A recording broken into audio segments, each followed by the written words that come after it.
Hello everyone, today I'm joined with Rachel White, HR Director. Today is World Menopause Day and we'll be chatting with Rachel about her thoughts and experience of menopause. Hi Rachel, thank you for chatting with me today. No problem, Millie, thanks for speaking to me. So firstly, could you tell us why it's important to raise awareness of World Menopause Day?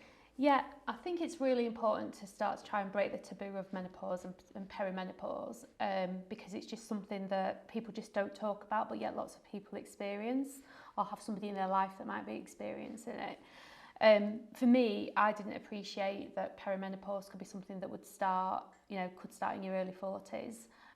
My mum died when I was 32, so I'd never spoken to her about it. Why would I? I was a young woman. So when I started to experience what I now know to be perimenopausal symptoms, I quite frankly thought I was going mad. I thought there was something really, really wrong with me, really, really bothered about being seriously ill, but actually it turned out to be perimenopause. That's interesting because I didn't realise it could start as early as your early 40s.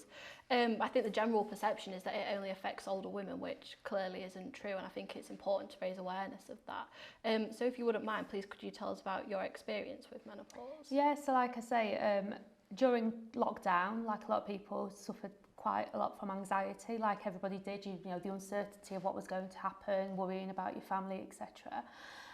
But that anxiety didn't wane. And it was coupled with lots of other symptoms which in isolation I probably wouldn't have been too worried about, but then when you start to pull them together I was worried that I was quite seriously ill.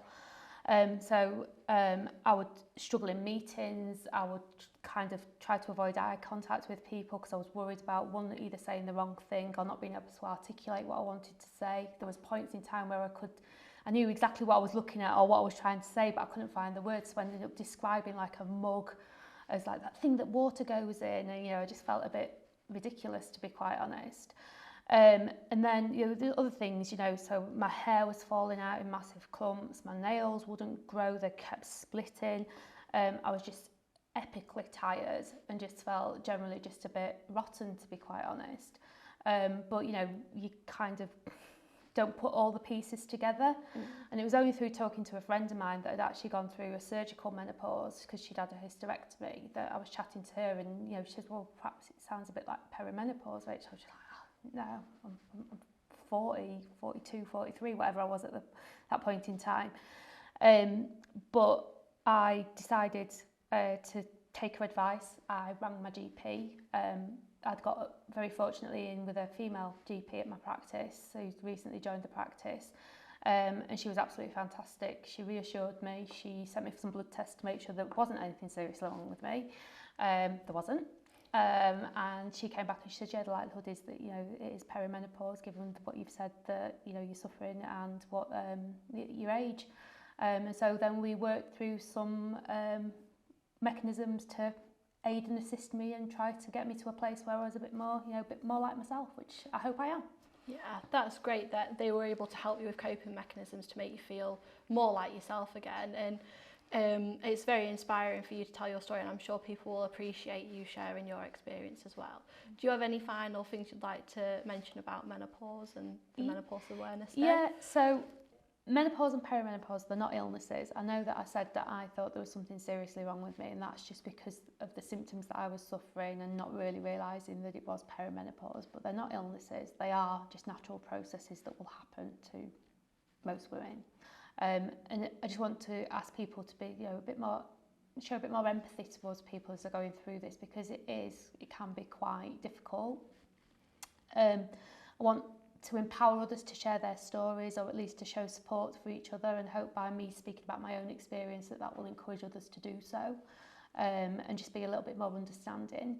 But also just to remind people that we've got a menopause policy that you can find on the hub, which talks about what support the business can give to people, and managers can give to their staff if they are going through perimenopause or menopause.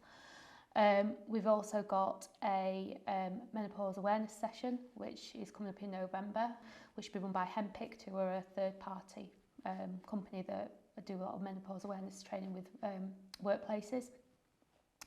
And finally, we've got an informal support group, I think is probably the best way of describing it, A group of like-minded people that have got shared experiences, which we've affectionately called Pause to Talk.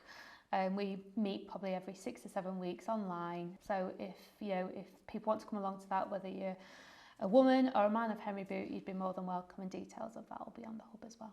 That's great. It sounds like there's a lot of support for people who are being affected by the menopause or have a loved one that's affected by the menopause. But thank you for sharing your story with me today. I found it really insightful, and I hope everyone else will too. But yeah, thank you again for chatting with me. Thanks, Millie.